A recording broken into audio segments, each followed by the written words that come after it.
you know, I got to bring Taylor Swift into every conversation, but we were happy, free, confused, and lonely at the same time. Soup? Seriously?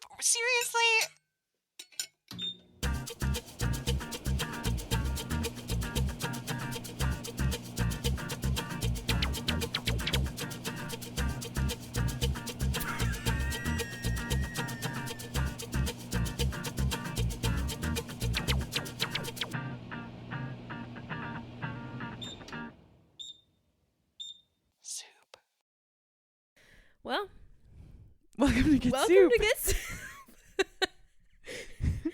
Another week, another bowl of soup. Happy St. Patty's Day. Oh, happy St. Patty's Day. You know, we've recorded on a couple different holidays, and we it's really have a fun time. It is fun. I like it. It's a I cool way to didn't celebrate. wear any green today. I cannot believe that. I am so surprised at myself. I really am surprised at you too. I don't know why. Because you're usually the like theme holiday person. I am. And I couldn't, I thought, well, when we got to church, I realized that I did have a green dress, but I couldn't think of anything green when I was getting ready this morning. Yeah. And I was so brain dead that I was like, I'm going to wear this. This is what I want to wear. Yeah. And I didn't wear anything green, and it kind of bums me out. But I can change into something green, I guess. Yeah. I mean, that's okay. I have a green sweatshirt. I can wear that. There you go. There we Which go. one is that? I don't wear it very much. I got it at Magnolia in Waco. I haven't worn it in like 2 years probably. Okay, this is the part about having poor mental health that really upsets me. It all upsets me, but this is what really gets my goat. This is one of the things that pains me the most is I feel like I can't remember hardly anything from that period of time, and so I totally forgot that you went to Magnolia. I mean, you didn't know me when I went to Magnolia, so that's wait. probably why you don't remember. Wait, I thought you went 2018.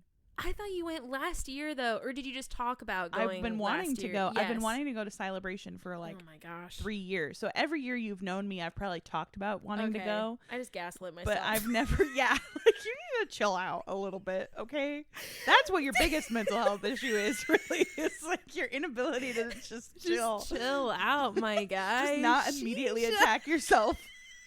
Like, why don't I remember that? I'm like talking about like my 7th birthday party, and you're like, why can't I remember that? Because you weren't there. Oh my gosh, that's hilarious. No, I went to Magnolia in 2018 with my mom. Okay. Because we were driving down to Texas. I don't remember it then. Yeah. It's okay. Oh my gosh. But I do feel that way really though. I think there are these really foggy points in time that all of 2017 for me, I really blocked out a lot of. Yeah. Well, anyway. welcome to welcome to we already said that portion of our podcast that's called Existential Soup. Existential Soup. Oh, we got to come up with something cooler for that. What do you think? we'll workshop we'll come back to it. I did have one. I went to bed at around 8:30 last night. Oh, jealous. I know, it was great. And as I was trying to fall asleep, I was thinking about us recording today, and I was thinking about how we talk about a whole slew of things, right? From nonsensical things to some pretty serious things, and then I was like, ooh, a cool little quippy transition would be like, okay, now we're getting into some serious soup. Ooh. So when I like that. Just so everyone knows, it's about to get serious. Some serious. And then I had something that I was thinking about this morning that I feel very strongly about and is rolling around in my head, and then I thought we could call that spicy soup because she be feeling spicy though. Okay. Yeah. I like it. So if we have like hot takes, like hot take opinions, or like something we're really like, ugh, this is just really, I'm getting real riled up about something. Okay. So soup is getting spicy. Okay. So those are my two major contributions for today. Cool. Well, I'm glad we worked out segment titles. I know. Do you want to tell us what your spicy soup of the day is? Yes. Probably no one else is gonna really care about this, but I'm gonna talk about it anyway. Okay. My spicy soup take today is why on earth the Browns didn't re-sign Joe Flacco. Oh. I know. I told you weren't gonna care about it at all. I thank you for warning me. Yeah. Which is fine, but someone told me that he signed with another team earlier this week, and I was just so frustrated as to why they would ever not re-sign him. And okay, so to give you a little background, Julia, and for everyone else that's listening, because obviously this is I don't know anything about so football. important. So last year the Browns signed Deshaun Watson. Okay. He had the allegations against him of being like inappropriate with the massage therapist, and people were making a bunch of jokes about it and stuff like that, but they paid him like scooper duper big bucks to come to Cleveland. I am not a Watson fan. I don't like his attitude. He doesn't give off a good vibe to me. And so I was really not happy that they signed him. And then more than that, I was really not happy that they spent so much money to sign him. Because now they're kind of chained to him because they've invested so much. So last season, he gets hurt. And then they put in the second string. He gets hurt. And then they put in the third string. Oh, my God. So they signed Joe Flacco in like the middle of the season last year because he was just a free agent, like sitting on his couch at home, stuff like that. So he kind of came like semi out of retirement even. And I do, because did you go to his first game back or something? No, we went to the game where they secured their place in the playoffs for the Super Bowl. So it was their very last like regular season game. And yeah, so anyway, I remember you talking about the player, and it was a big deal. Yes. Yeah. It just hurts my heart because it's the money aspect of it, and it's like the name aspect of it, and I just I think that Watson, he just doesn't have a good attitude, and I just don't think he can be the team glue that Joe was, and they let it go. So I start thinking about it too much, and I just get real bummed out. So that's my spicy soup of the day. More like sad soup of the day. Yeah, I guess I don't so. really think that was that spicy. I think that was more like the vat of boiling tears. Yeah, there may there may be some Cleveland fans out there that don't agree with me, but I'll just say that we had the magic last year, and I just don't think we're gonna get it back this year. But I could be wrong, so we'll see. I would love to be wrong. You never know, but we'll see. Sometimes that's cookie crumbles that way.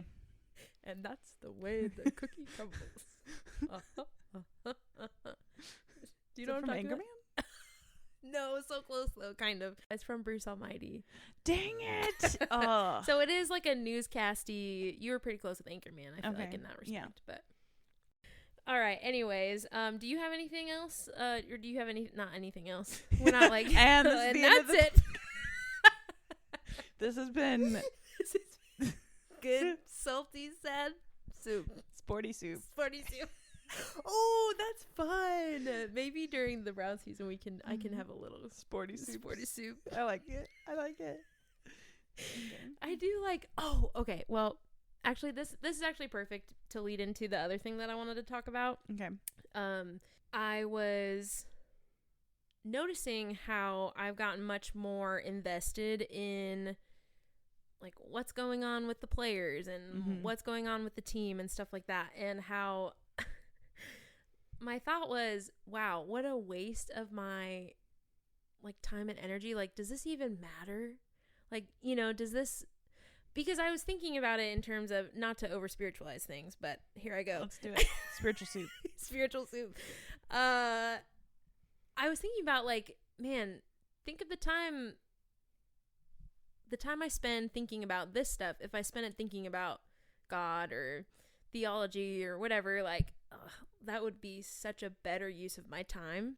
Outrightly, that makes sense, right? Like, it sounds good. It sounds good.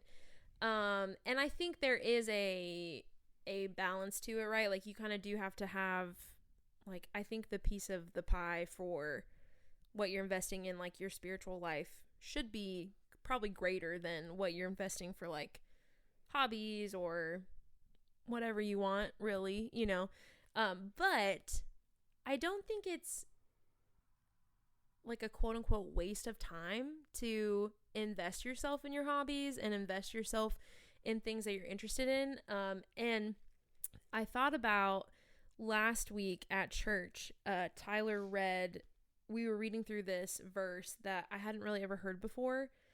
And I'm just going to read it real quick. It's from 1 Corinthians 12, 4-7.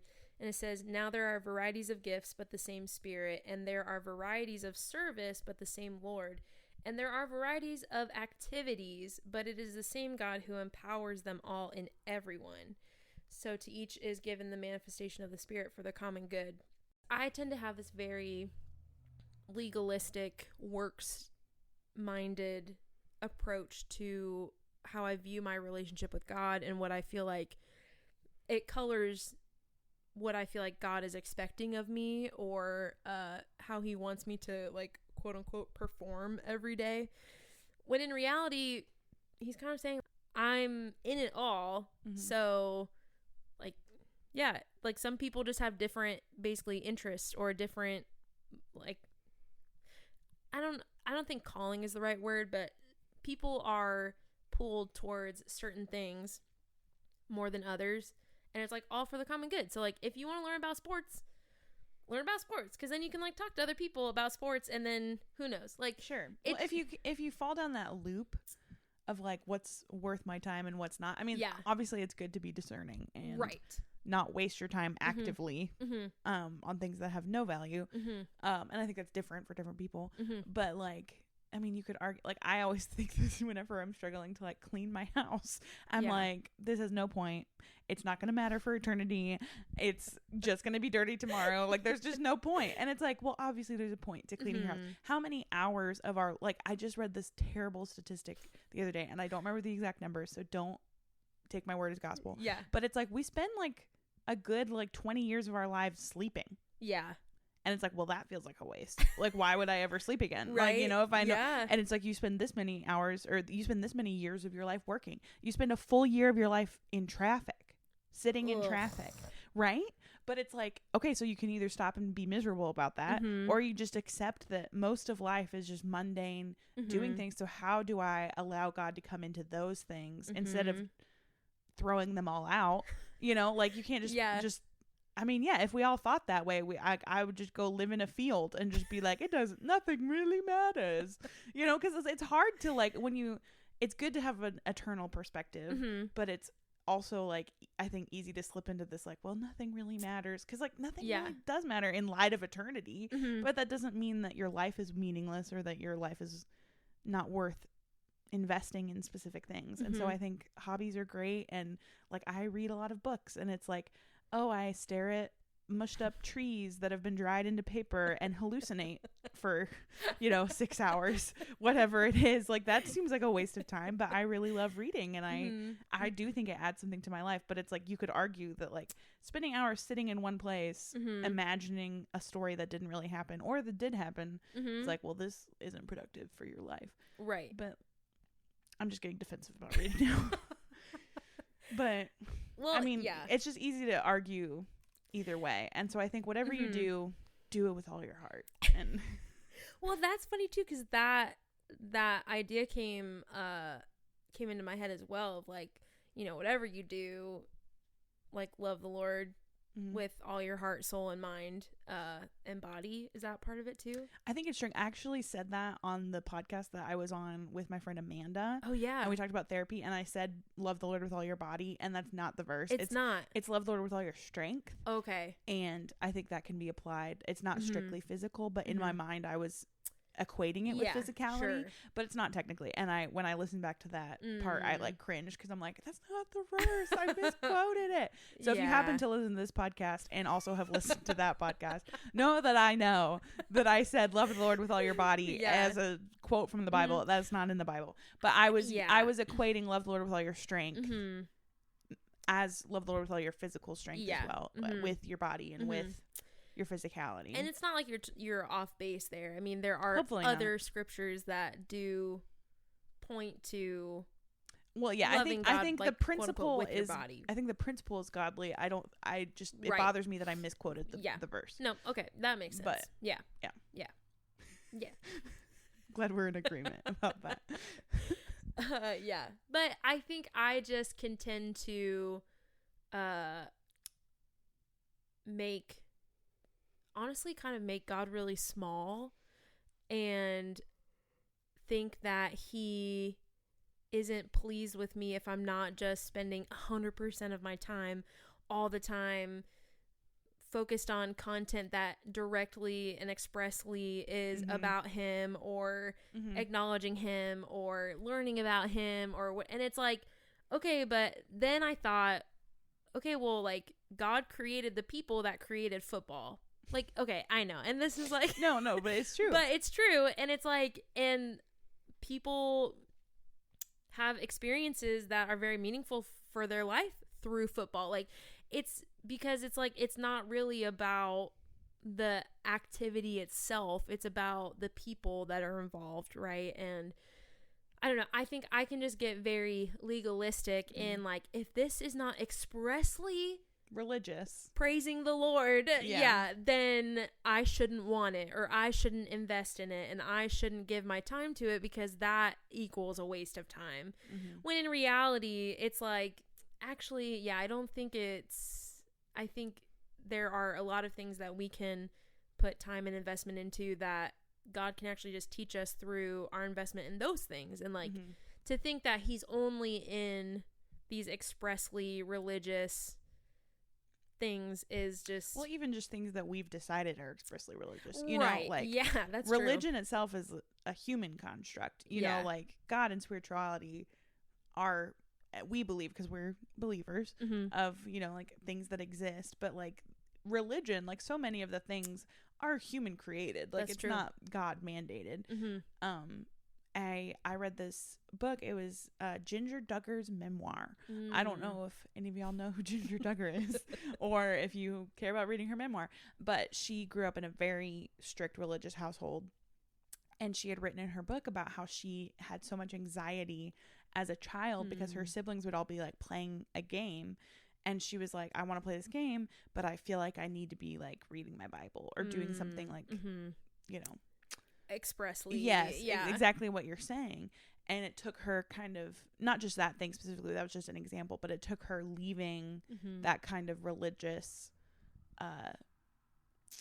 I don't want to say bondage, that's such a heavy word, but just it took her like kind of coming out from under that umbrella of religion to really like be free from that kind of anxiety and shame that tells you that this is a waste of your time, or this is, God is going to be somehow displeased with you if you're not just on your knees 24/7. Like, well, that sounds kind of, but you know what I mean.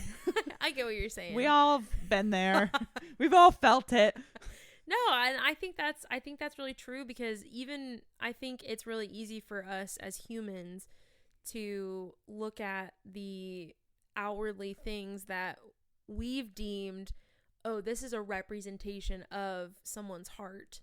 So like, if they're not talking about God all the time, or if they're not reading the types of books that is like the Christians living, or even, you know, like scholarly books about theology or whatever it is, then like obviously their heart is not right, because their actions are not expressly producing these like directly aimed toward God activities, when in reality it's like some of those people that we see that have quote unquote all of the right actions, their heart is like totally not good. Sure. And then it's like later comes out where I think we've seen this a lot with pastors being exposed and stuff like that. It's just that kind of culture where it's like, oh, you look like you're doing all the right things, but then in reality, after some time, it's revealed that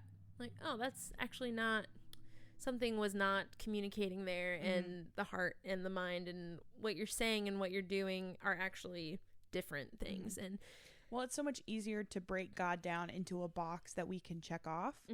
And so like when we make God into a religious structure and we make God into a task to complete, it's easier, like to be able to just be like, all right, like I went to church and I read my Bible and I'm good, than it is to allow God to come into every area of your life, into your hobbies, into your non-religious spiritual time. And it requires you to be open to him and open to his spirit, and that's harder and more vulnerable. And so it's just easier to be like, well, I checked my religious boxes and here's my separate boxes for my other stuff. And like, it's a much harder line to walk to, and a more fulfilling line to walk, I would say, to allow God to breach into every area of your life. And yeah, that's really cool. So it's funny because I don't try to over spiritualize everything, but it just happens. It just happens. No, I love it. Yeah. If you listened to our first podcast, we had given everyone a life update of just like where we've been and stuff. And I was talking about how I've been going through a more painful season, a lot of mental health stuff, and how that's been impacting me. And Julia was talking about how she's been more on the up and up lately, and how we were kind of reverse when we first met. So I don't really know how to approach this. Like just talking about the being in such different places at different times, and almost just kind of like trading off. Like, yeah, it was definitely weird and hard, just because I feel like we were both kind of in a middle place when we first met. Yeah. Like we weren't doing terrible, but we weren't doing like super like, great. Teetering on the edge. Like, and so we got to like commiserate a little bit. And I think that helped us bond a lot, is that we both were kind of like, I got to bring Taylor Swift into every conversation, but we were happy, free, confused, and lonely at the same time. Really though, I think the sheer like endorphins that were probably being released when we were together was probably acting like medication and like feeding our brains and our bodies this like really like this burst of just like ugh. Yes. Yeah. We had a lot of existential moments together, and it was like, life is so amazing, but we don't know what we're doing at all. And we really like, I think, connected over just our mutual floundering in life. Yeah, pretty much. But it was still kind of like quippy and jokey then, I mean, it was like our friendship has always been that way. I know, but it was like, we're kind of like, oh, isn't this so funny? Isn't it so great to struggle? Yeah, I was like, wouldn't it be crazy if like we were like depressed or something? Wait, what if I like dare you to like shower today? And you're like, what if I dare you to shower today? And it's like, ooh. What if I dare you to drink one sip of water today? Like, let's trick each other into betterment. Like, no. But it's all fun and games still. Yeah. And then well, I think we just kind of were bebopping through life together in a similar way of just kind of, honestly, like this is hot and sour soup, honestly. This is what this happened. I think we kind of enabled each other a little bit. I would agree. We have not talked about this. We have not talked. You guys are getting a true special soup, real life friend confrontation right now. Not actual confrontation, but we've just never talked about this. We have never talked about this. I don't think it was like super toxic or anything, but I think that we both would be like, oops, like it didn't meet our goals. Oh well. LOL. Like, kind of like we both suck. Like we both kind of failed at this thing. Like I'm going to try and I don't know, be a better person today. And then it was like, I didn't do that. And it's like, me neither. And it's fine. Like, that's kind of what it was. And again, like, it's good to have a partner in crime, but it also, like, I think we enabled each other a little bit. Because I think now our friendship is a little bit more uncomfortable sometimes. But I think we're challenging each other more. We definitely still cannot say words wrong around each other without being utterly and completely flogged with shame. The look in Chris's eyes when I started saying challenge each other wrong. It's okay. It's just, I can't. We both do it. I know. It's so if you funny. say a word wrong around us, we will. And it's not, it's genuinely not, I'm really not trying to make you feel bad as a person. It's just a funny sound. And it is. Like, what was that? I love how we're being so serious right now. I know. No, but I think we challenge each other more now of like, I think you said something a couple of weeks ago that I think about, and I think we've said this phrase before, but it just is sticking with me of just like, well, it's just not cute anymore. Like you were talking about something you were going through and you're like, yeah, it's just not cute anymore. Yeah. And not that we were like, oh, look at us, we're so cute, but kind of. Yeah, it was. But just like, yeah, like, okay, like it's not cute anymore. Yeah. Like, and I say that to myself, not like thinking about you, but just like, I am like, okay, like it's not cute anymore. Like just not doing the things that you said you were going to do is not cute. Yeah. And so anyway, that's a little bit off topic. Well, I will say though, I think we also now have some better boundaries, like just within ourselves. I think we both kind of have recognized maybe more of our limitations as far as like, actually, like I maybe can't be there for you like in this way right now, because I think we are so similar and we struggle with a lot of the same things that we actually can't productively help each other sometimes because we're just so similar. And like it's like, I know so much, I feel like I can resonate and empathize so much with what you're going through that I feel like I don't have the words to say because I know how I would take them, and I'm like, well, this just isn't right, you know. And so sometimes I can't get past that to maybe like say the thing that you need to hear, and it like kind of just needs to come from someone else. So I think we're still able to like be together, and well, I hope so. Yeah, I just God, Chris is just crushing me in my heart over here. I'm kidding. I think not like we're still like I think we've maybe realized that we can't provide everything that we need like just with each other, because I think some of our pitfalls are very similar, and sometimes when that's a thing, you can help each other climb out of it. And I think that has been true in some ways, but I think in other ways, unfortunately, I think it does it can be more detrimental, because it's like it's almost kind of like we're like two alcoholics, and I'm like, I'm just gonna go drink real quick, and it's like I can't expect you to come sit beside me if you're in a better place to know like you just can't even be around it, and I'm just like kind of choosing to like go take a drink or something. Yeah. And I think that's kind of true with like maybe some of our harder days, or at least for me, it's like I've recognized like, okay, like sometimes, we just can't. And I think that's true for not even us together, but like even just other people in my life. Like there's nothing anyone can really say at this point that's gonna help me. And so I don't know, to like, all I really want to do is just like pull them down here and like to have them wallow with me. Because then it like, well, it's even what Tyler said today about like we surround ourselves with people who are ignoring the same things. Yeah. And I was like, I wasn't thinking about you specifically, but I was just finding myself in my life just being like, oh yeah, like it's way easier to, because then you're validated of like, oh, you don't really care about this, well I guess it's okay if I don't care about it either. You know. And it's like that can be unhealthy. And I think that I think maybe we both kind of have an anxious attachment style, because I think that like when we first became friends, like I think we really glommed onto each other, which is like fine. Like I don't think that's a bad thing, and I'm glad we did. Like I know, here we are.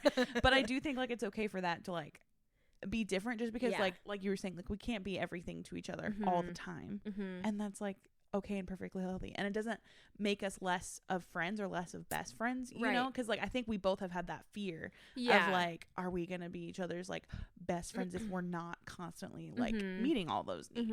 And it's like, yeah, you can still be, because you need more than one person in your life, you know. And like I think it's kind of, I at least get this idea of like, I only need one friend and then I'm done, right? And that would be nice. Yeah. And it's like, no, we need like we're supposed to be with community, and that's not a dig at either of us or at our friendship or the level of friendship that we have, but I think it's good to recognize when we're being healthy and when we're being unhealthy, and when we need other people to be wisdom and be guidance for us, and not just be like, oh, you feel crappy, I also feel crappy, do you want to feel crappy together? And like sometimes you need that, like that's not, that is a need, but it's like, do you need that every day? Like sometimes you need, it's not cute anymore, sometimes you gotta have someone who's like, it's not cute anymore, like, all right, like let's do it.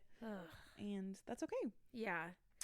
But yeah, so we kind of were in that zone, like this, like almost like not like honeymoon phase, but kind of, you know, just where like we both are so we're both so intense. No, but just like we had this really intense phase of friendship where it was just like all the time, like we just were hanging out all the time, talking all the time, and like, well, because I don't want it to be like, and now we don't do that, and it's fine. Like I think we both had mixed feelings about that. Yeah, and I think we've actually built, I mean, from my perspective, you might have a different perspective, but I think we've actually like built a stronger friendship and like a stronger bond, and like I think we actually are able to maybe say those things that we didn't say before. So when we, you know, we met and we had this pretty like meteoric rise to to friendship, and then I think you got a boyfriend. Well, you had some stuff there like for a minute, like right around my birthday when we went to Niagara Falls. Oh yeah. That And was 2 years ago though. That was 2 years ago? That was 21. Ugh. Okay. So, but that was kind of when you were kind of descent into... from fall of 21 until like summer 23, I was pretty much like just not the same person. Yeah. So Chris like met me, and then all of a sudden I just like wilted like a flower. Which it didn't feel like that to me. Well, that's good. But I, again, like it's funny like talking about like, oh, here's some things that like weren't so great, but also like looking back like, oh, maybe that was immaturity, and now hopefully we've matured beyond that. But also like just how instrumental you were like in my life, and how God like put you in my life. I think I think we don't need to, this is just me airing out stuff. I think I overused our friendship in that season. I think I leaned on you so hard. Like I don't know. Feel like that, but I'm just thinking about a specific instance where I was in a situation where I felt really uncomfortable, like in a group setting, and I texted you for like the entire night. Like I was just texting you, and I look back on that and I'm like, I probably shouldn't have done that. Like, you know, like just like I should have dealt with that. But you were there for me. Okay, yeah. You were there for me in some really, really hard times. And so like, yeah, like the beginning of our friendship really was highlighted by me just kind of falling down this hole, this muddy hole. And it was really hard, and you were really there for me, and then I started feeling better in like June of 23. And then you started falling down the muddy hole. I didn't start falling, I just fell. Like it was basically like, okay, everything's normal, and now it's not. There was no real warning sign. I mean, now looking back on it, right, is 2020, but there were probably some things that I noticed now looking back on that time where I realized like, oh, okay, yeah, like I was kind of descending into this time, but in the moment it just felt like a hard stop. Like it was just kind of like, whoa.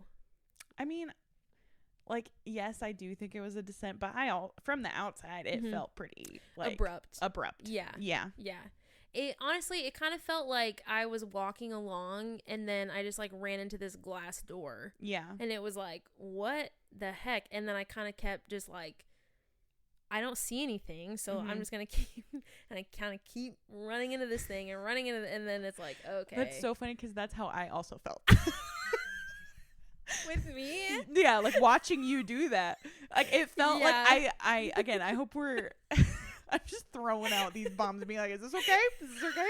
But I remember literally describing it to Ian. I was like, it's like watching someone hit themselves in the face with a skillet. Oh and they're crying and bleeding and being like, why does it hurt so bad? And then continuing to hit themselves with a skillet. That's what it felt like for me as your friend. Was like just watching you torture yourself. And what just do you mean though? Like, can you elaborate? No, that's as clear as I can make it.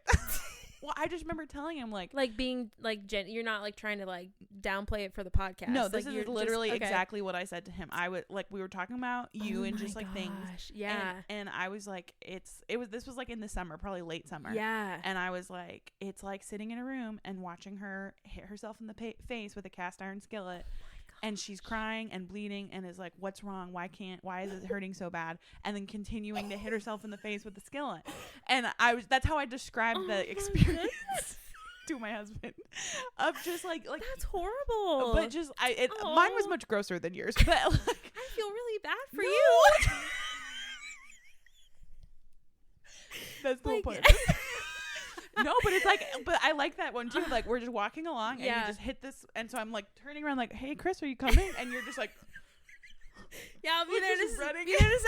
And then like, it just was really hard to. I mean, obviously, I'm not trying to make this about me because you, like I said, I was doing a lot better in my life. I'm not trying to be like, oh, woe is me, but just as your friend, it was really hard to watch you just like.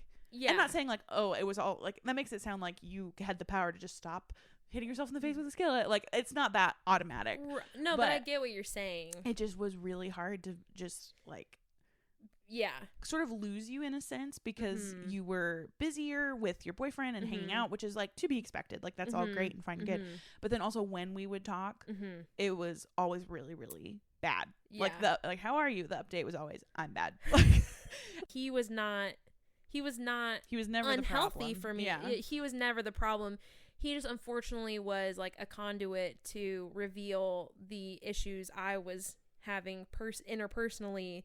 And it just my experience was very much just like feeling like there's nothing I can do. I'm just sitting here watching this person just helpless just do do damage, and it's just like I don't know how to handle this. Oh man. So yeah, it definitely was not a good season for you. I know. No, but and I think I remember expressing this to you. It felt very like you were saying. Like it felt very like all of a sudden it was just like what? Yeah. Like, it felt like someone would just hit you and it was done. Just this like this kind of out of nowhere. I think that is what is so cool about this friendship is even through all of the transitions that we had and even through all of the changing dynamics and all of that stuff, like at the end of the day we still know like you're just there for me. And it's really frustrating because even in the moments like I knew that I just couldn't give really anything to like our friendship at that time. And I know how bad that has felt for me, like on the other side of it, like when I've had friends kind of descend into a more heavy mental health season and they just don't have the capacity or the energy or time or whatever to communicate with me like that. No matter how much I empathize with them and how much I care for them, like it still does hurt. From all of that, I was so grateful for all of your grace and your ability to like see both sides and like understand what it's like to feel like that, but also being honest about how you were feeling in those moments and how some of my choices or non-choices impacted you. And I think that's a hard balance that not a lot of friendships dare to like accept or look at is like this idea of like, I understand why, but it still hurt me. Yeah. And I don't think that's something that a lot of friendships even talk about or expose. It's usually, I feel like it's either on the side of like, no, like, oh no, I understand. Full stop. Or it's like, you suck, I hate you, goodbye. Like, it's kind of this like really stark difference between just utter acceptance or right, you can't express how you feel at the risk of hurting that person further, or you have to just abandon the friendship entirely and just be like, this is too much, gotta start over, burn it down. Well, it is uncomfortable. Like, it's uncomfortable. Is really uncomfortable for me to look at you and be like, hey, I know you're like dying right now, but you hurt my feelings. Like, I don't think I ever said anything like that. No, but just like in that idea of just like both things can be true, even though it sucks. You know, like, I understand you don't have the capacity for me right now, but like, I'm still sad you don't have the capacity. You know, like both of those things like can be true, and it still like sucks, and there's no real like answer to it, which is like, I think one of the harder things in life is that like not everything has. We were just talking about this earlier about a specific episode of a show that we were watching, of just like, you know, not everything just like ties up and feels really good, you know, and like that's one of those things where it's like, oh, our friendship changed and like these things are happening. And it is what it is. And so we either just like continue to accept and laugh and love each other and grow, or we can just be like, well, it isn't exactly the way it used to be. And I know we've hurt each other's feelings now. So bye. Like, you know, really like, though, it's just part of life. And we both have gone through some stuff. Excuse me. And we're adapting and we're growing. And I think I don't want to, I was going to say something weird. Say it. Say it. No, I don't want to. Will you tell me what it was after? Yeah. No, but I think like it's not exciting. I was going to say like we have some level of commitment to each other, but I don't even think that like I don't think commitment is the right word. But just like I mean, it kind of is, though. I don't know. Like, 'cause it's not like, hey, we're going to be best friends forever and we're committed to each other forever. Like, it's not weird like that. It's not like an express commitment, but I think, sorry, if I could just cut you off. If I could just interject.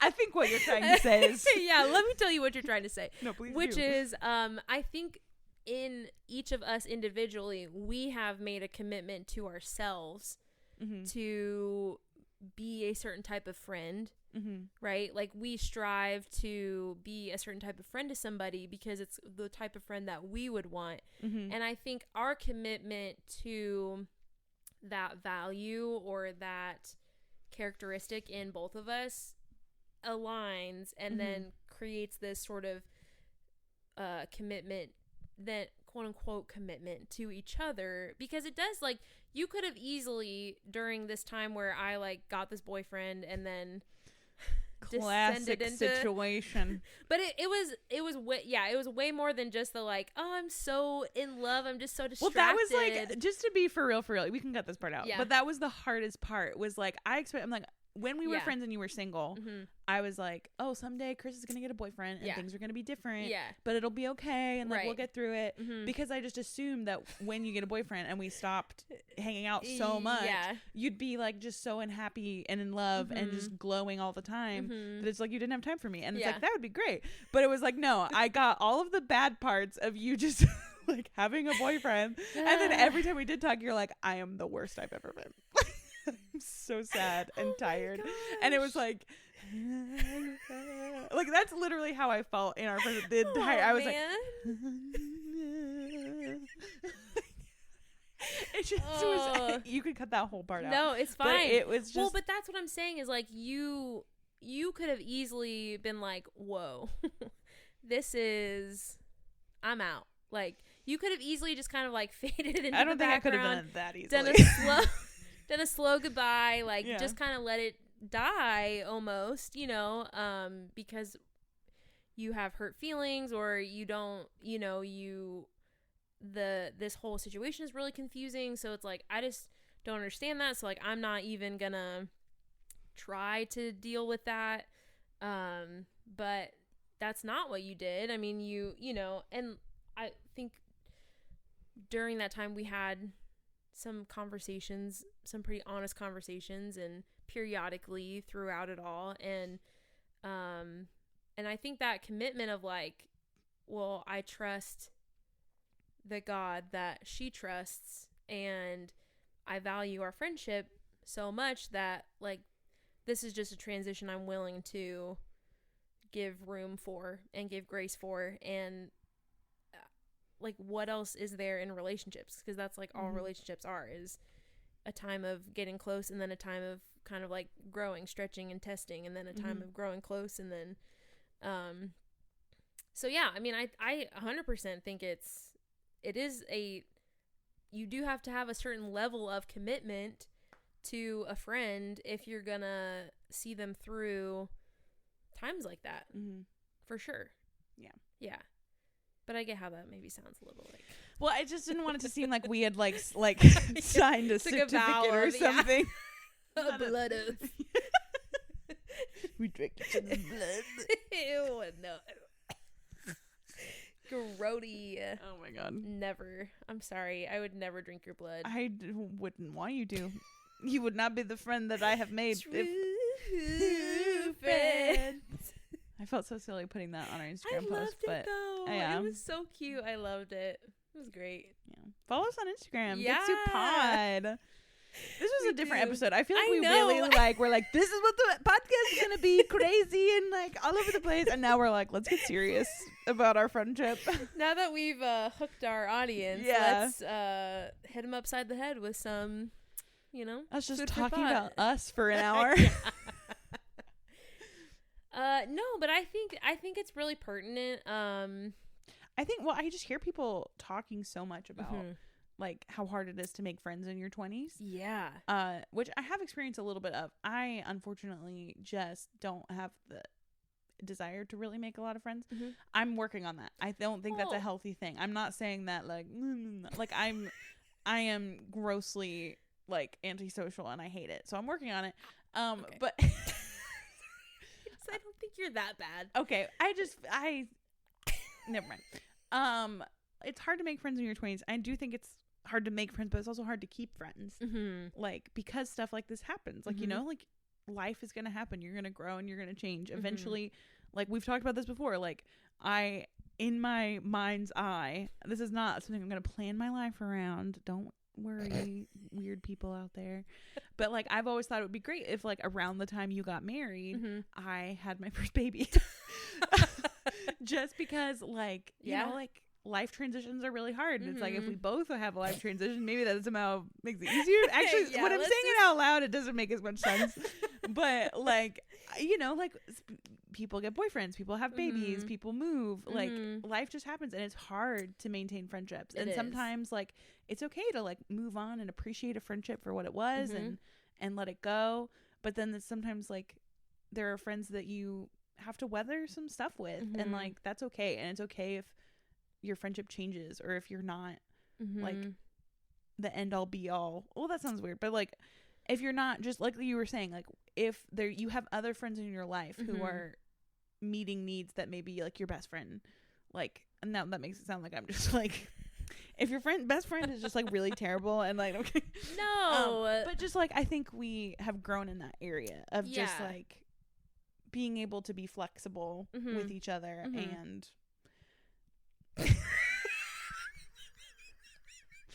okay, I'm done.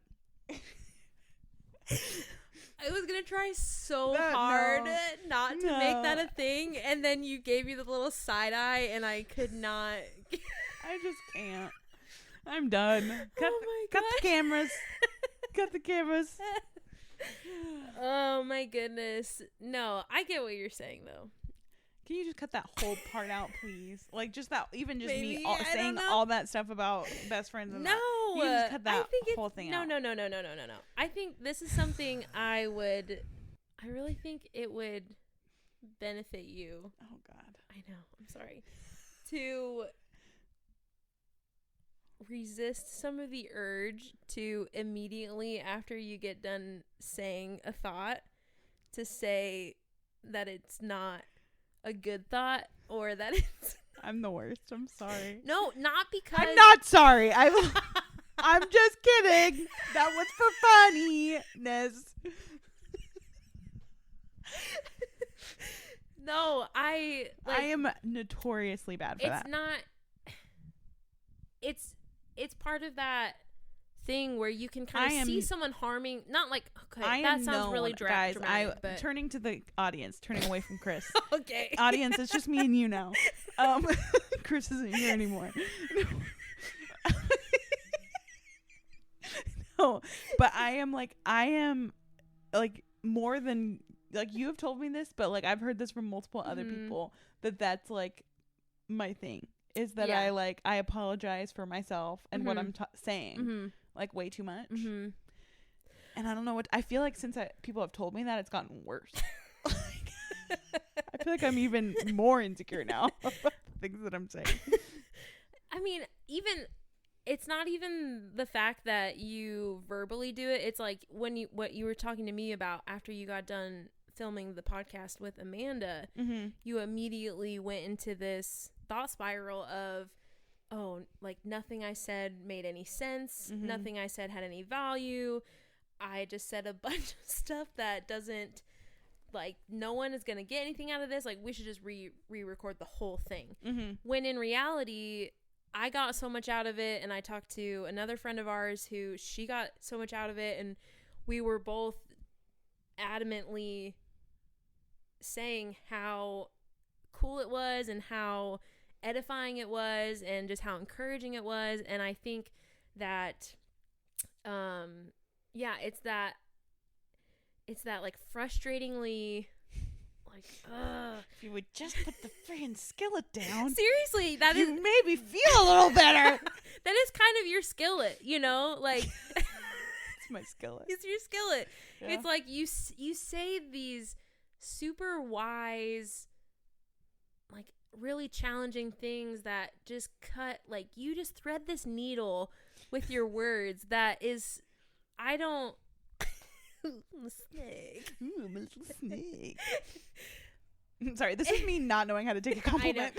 You have such a skill, I think, to be very honest with what you're saying, but also you can deliver it in a way that is still kind and still, even if it is a little bit blunt, I don't know, it's a you have an ability to say what needs to be said in a way that I feel like people can digest it. There's a difference between self-reflection and evaluation and saying, oh, I could have said that better, or I could have expressed that better, or I misquoted something. But this is not that. This is a really critical, self-judgmental, just not acknowledging the gift, like the value of the gift that you have, I think. Yeah. Serious soup. I know. This is such serious soup. But I also feel the same way. Like, I think there are similar ideas that I'm also wrestling with in that arena of, like, what are my gifts and what's my purpose and how am I avoiding that or ignoring it or sabotaging it. So yeah. Thanks, man. I love you, dog. Nick Miller. From the streets of Chicago. What it is, what it do. I love you, dog. I love you, dog. Do we want to do a quick soup of the day? Or are we done? Ooh, yeah. No, we have to do soup of the day. Okay. It's a requirement. Speed round. Speed round, soup of the day. Do you have... Speed round, soup of the day. I am an egg drop soup today.